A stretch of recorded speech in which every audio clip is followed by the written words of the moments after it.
Welcome to my channel. ಈ ದಿನ ಬೀಟ್ರೂಟಿಂದ rose recipe.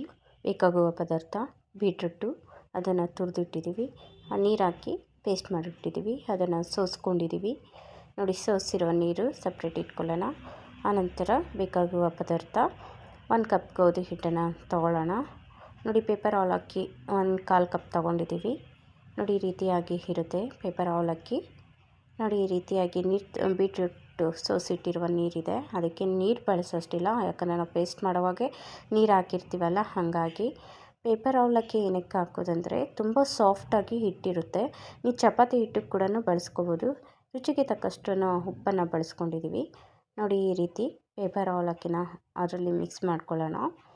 ನೋಡಿ, ನೀವು ತುಂಬ ಪೂರಿಗಾಗಲಿ ಚಪಾತಿಗಾಗಲಿ ಈ ರೀತಿ ಪೇಪರ್ ಅವಲಕ್ಕಿ ಬಳಸೋದ್ರಿಂದ ತುಂಬ ಸಾಫ್ಟಾಗಿರುತ್ತೆ. ನೆನೆಸಿಡ್ಬೇಕಂತ ಏನಿರಲ್ಲ, ನಾವು ತಕ್ಷಣವೇ ಮಾಡ್ಕೊಳ್ಬೋದು. ನೀವು ಪೇಪರ್ ಅವಲಕ್ಕಿ ಹಾಕಿ ಮತ್ತು ಹಿಟ್ಟನ್ನು ಹಾಕಿ ಮಿಕ್ಸ್ ಮಾಡೋದ್ರಿಂದ ಏನು ತಕ್ಷಣವೇ ಮಾಡ್ಕೊಳ್ಬೋದು, ಏನು ನೆನೆಸಿಡೋಷ್ಟು ಬೇಕಾಗಿರಲ್ಲ. ನೋಡಿ, 1 ಕಪ್ ಗೋಧಿ ಹಿಟ್ಟನ್ನು ತೊಗೊಂಡಿದ್ದೀನಿ.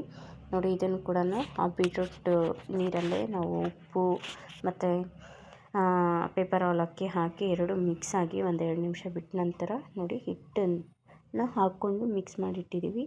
ತುಂಬ ಸಾಫ್ಟಾಗಿರುತ್ತೆ. ನಾನೇನು ಒಂದು 5 ನಿಮಿಷನೂ ನೆನೆಸೋಕ್ಕೆ ಬಿಡಲಿಲ್ಲ, ತಕ್ಷಣವೇ ಹಿಟ್ಟನ್ನು ಮಿಕ್ಸ್ ಮಾಡಿದ್ದು. ನೋಡಿ, ತುಂಬ ಸಾಫ್ಟಾಗಿದೆ, ಯಾಕಂದರೆ ನಾವು ಪೇಪರ್ ಅವಲಕ್ಕಿ ಹಾಕ್ತೀವಲ್ಲ, ಅದರಿಂದ ಸಾಫ್ಟ್ ಬರುತ್ತೆ ಹಿಟ್ಟು. ನೋಡಿ, ಇದನ್ನು ಚಪಾತಿ ರೀತಿಯಲ್ಲಿ ನಾವು ಲಟ್ಸ್ಕೊಂಡು ನೋಡಿ ಈ ರೀತಿ 4 ರೌಂಡ್ ಶೇಪಲ್ಲಿ ಕಟ್ ಮಾಡ್ಕೊಳ್ಳೋಣ. ಈ ರೀತಿ ಕಟ್ ಮಾಡಿಕೊಂಡು ಅದ್ರ ಮಧ್ಯದಲ್ಲಿ ಆಲೂಗಡ್ಡೆ ಪಲ್ಯನ ಇಟ್ಟಿದ್ದೀನಿ. ಜಾಸ್ತಿ ಹಾಕ್ಕೊಳ್ಬಾರ್ದು, ಯಾಕಂದರೆ ತುಂಬ ಶೇಪು ಬರೋದಿಲ್ಲ. ಸ್ವಲ್ಪ ಆಲೂಗಡ್ಡೆ ಪಲ್ಯ ಮತ್ತು ಅದನ್ನು ನಾವು ತೆಳ್ಳಗೆ ಚಪಾತಿ ಹಿಟ್ಟನ್ನ ನಾದ್ಕೊಂಡಿರಬೇಕು. ನೋಡಿ, ಈ ರೀತಿ ರೌಂಡಾಗಿ ಶೇಪ್ನ ಇದು ಮಾಡ್ಕೊಳ್ಬೇಕು. ಎಲ್ಲೂ ಗ್ಯಾಪ್ಗಳಿಲ್ದ ಹಾಗೆ ನಾವು ಆ ಶೇಪನ್ನು ನೀಟಾಗಿ ಇದು ಮಾಡಿಕೊಂಡು ರೌಂಡಾಗಿ ನಾವು ನೀಟಾಗಿ ಸುತ್ಕೊಳ್ತಾ ಇದ್ದೀವಿ. ನೋಡಿ, ಈ ರೀತಿಯಾಗಿ ಸುತ್ತಕೊಂಡು ನೋಡಿ ಈ ರೀತಿಯಾಗಿ ಬಂದಿದೆ. ನೋಡಿ, ಒಳ್ಳೆ ರೀತಿ ಶೇಪ್ ಬಂದಿದೆ. ಇನ್ನೂ ನಾವು ಸ್ವಲ್ಪ ಕಮ್ಮಿನೇ ಹಾಕ್ಕೊಳ್ಳೋಣ ಪಲ್ಯ. ನೋಡಿ, ಈ ರೀತಿ ಬಂದಿದೆ. ಎಲ್ಲನೂ ರೆಡಿ ಮಾಡಿಕೊಂಡು ಇಡ್ಲಿ ಪಾತ್ರೆಯಲ್ಲಿ ಒಂದು ಗ್ಲಾಸ್ ನೀರು ಹಾಕ್ಕೊಂಡಿದ್ದೀನಿ. ಆ ಪ್ಲೇಟ್ಸ್ಗೆ ನಾವು ಎಣ್ಣೆ ಹಾಕ್ಕೊಂಡಿದ್ದೀವಿ. ಎಣ್ಣೆನ ಹಾಕ್ಕೊಂಡಿದ್ರೆ ಯಾವುದೇ ಕಾರಣಕ್ಕೂ ಅಂಟೋದಿಲ್ಲ. ಎಣ್ಣೆ ಹಾಕ್ಕೊಂಡು ಆ ಪ್ಲೇಟಲ್ಲಿ ನಾವು ಇಟ್ಟಿದ್ದೀವಿ. ನೋಡಿ, ಒಂದು 5 ನಿಮಿಷ ಸಾಕು ಬೇಯೋದಕ್ಕೆ. 5 ನಿಮಿಷ ಆಗಿದ ನಂತರ ಅದು ರೆಡಿ ಆಗುತ್ತೆ. ಮತ್ತು ನಾವು ಚಪಾತಿ ಕೂಡ ಇದರಲ್ಲಿ ಮಾಡ್ಕೊಳ್ಬೋದು, ತುಂಬ ಸಾಫ್ಟಾಗಿರುತ್ತೆ. ನೋಡಿ, ಚಪಾತಿ ಕೂಡ ನಾನು ಇದರಲ್ಲಿ ಮಾಡ್ಕೊಂಡಿದ್ದೀನಿ. ಒಂದು ಕಡೆ ಇದು ಕೂಡ 5 ನಿಮಿಷ ಆಯಿತು, ಬೆಂದಿದೆ. ನೋಡಿ, ಇನ್ನೊಂದು ಕಡೆ ಚಪಾತಿ ಕೂಡ ರೆಡಿಯಾಗಿದೆ. ನೋಡಿ, ಎಲ್ಲ ರೆಡಿ ಆಯಿತು. ನೋಡಿ, ಈ ರೀತಿ ಸಾಫ್ಟಾಗಿ ನಮಗೆ ಚಪಾತಿ ಸ್ಮೂತಾಗಿ ಇರುತ್ತೆ.